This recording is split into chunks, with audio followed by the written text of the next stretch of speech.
ರನ್ಯಾ ಬಂಗಾರದ ಬೇಟೆ ಬಗೆದಷ್ಟು ಬಯಲಾಗ್ತಾನೆ ಇದ್ದು ಸ್ಫೋಟಕ ಮಾಹಿತಿಗಳು ಬಹಿರಂಗವಾಗ್ತಾ ಇವೆ. 1 ಕೆಜಿ ಗೋಲ್ಡ್ ಸಾಗಾಟಕ್ಕೆ ನಟಿ ಪಡಿತಾ ಇದ್ದಂತಹ ಕಮಿಷನ್ ಎಷ್ಟು ಗೊತ್ತಾ? ಲಕ್ಷ. ಈ ಮಧ್ಯೆ ಹೀರೋಯಿನ್ ಚಿನ್ನ ಕಳ್ಳಾಟದ ಹಿಂದೆ ಪ್ರಭಾವಿ ಸಚಿವರ ಕೈವಾಡವಿರುವಂತಹ ಸ್ಫೋಟಕ ಮಾಹಿತಿ ಹೊರಬಿದ್ದಿದೆ. ಈ ಕುರಿತ ಕಂಪ್ಲೀಟ್ ರಿಪೋರ್ಟ್ ಇಲ್ಲಿದೆ ನೋಡಿ.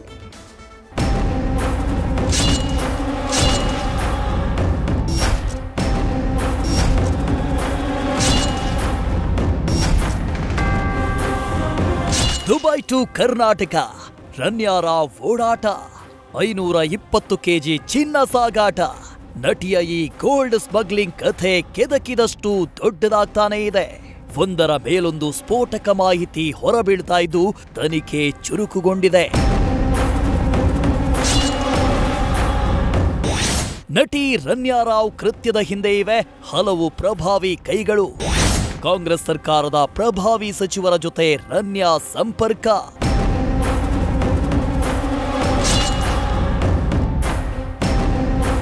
ನಟಿ ರನ್ಯಾ ರಾವ್ ಕೃತ್ಯದ ಹಿಂದೆ ಹಲವು ಪ್ರಭಾವಿಗಳ ಕೈವಾಡ ಇದೆ ಅನ್ನೋ ಸ್ಫೋಟಕ ಮಾಹಿತಿ ಲಭ್ಯವಾಗಿದೆ. ರನ್ಯಾಗೆ ಕಾಂಗ್ರೆಸ್ ಸರ್ಕಾರದ ಪ್ರಭಾವಿ ಸಚಿವರ ಜೊತೆ ಸಂಪರ್ಕ ಇದೆ ಅಂತ ಹೇಳಲಾಗ್ತಿದೆ. 3 ತಿಂಗಳ ಹಿಂದೆ ನಡೆದ ರನ್ಯಾ ಮದುವೆಯಲ್ಲಿ ಪ್ರಭಾವಿ ಸಚಿವರು ಭಾಗಿಯಾಗಿದ್ರು. ಈ ಕೇಸಲ್ಲಿ ಹೆಚ್ಚು ಕಡಿಮೆಯಾದ್ರೆ ಸಚಿವ ಸ್ಥಾನಕ್ಕೆ ಕುತ್ತು ಬರುವ ಸಾಧ್ಯತೆ ಇದೆ. ಹೀಗಾಗಿ ರನ್ಯಾ ಬಂಧನದ ಬೆನ್ನಲ್ಲೇ ಮ್ಯಾನೇಜ್ ಮಾಡಲು ತೆರೆಮರೆಯಲ್ಲೇ ಮಸಲತ್ತು ನಡೆಸಲಾಗ್ತಾ ಇದೆ. ಡಿಆರ್ಐ ಅಧಿಕಾರಿಗಳು ಆ ಪ್ರಭಾವಿ ಕೈಗಳ ಜಾಡು ಪತ್ತೆ ಮಾಡ್ತಿದ್ದಾರೆ.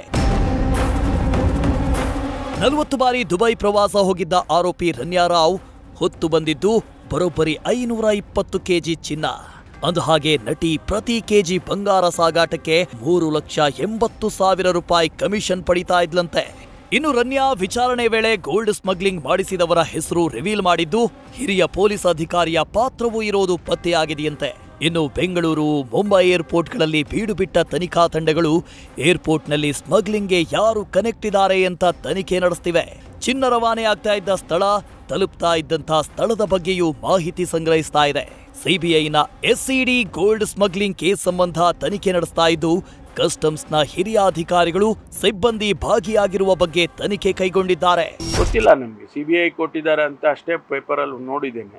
ಆ ಸಿಬಿಐ ಇನ್ವೆಸ್ಟಿಗೇಷನ್ ಮಾಡಿದ ಮೇಲೆ ಅದರ ತನಿಖೆನಲ್ಲಿ ಏನು ಬರುತ್ತೆ ಅದ್ರ ಮೇಲೆ ಅವರೇ ಕ್ರಮ ತಗೊಳ್ಳೋದು, ನಾವು ತಗೊಳ್ಳೋದಿಲ್ಲ.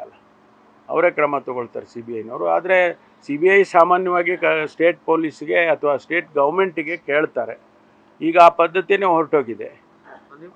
ಸುವೋಮೋಟೋ ಅವರು ತಗೊಂಡಿದ್ದಾರೆ, ಯಾರನ್ನೂ ಸ್ಟೇಟ್ ಗೌರ್ಮೆಂಟಿಗೇನು ನಮ್ಗೆ ಯಾರನ್ನೂ ಕೇಳಿಲ್ಲ.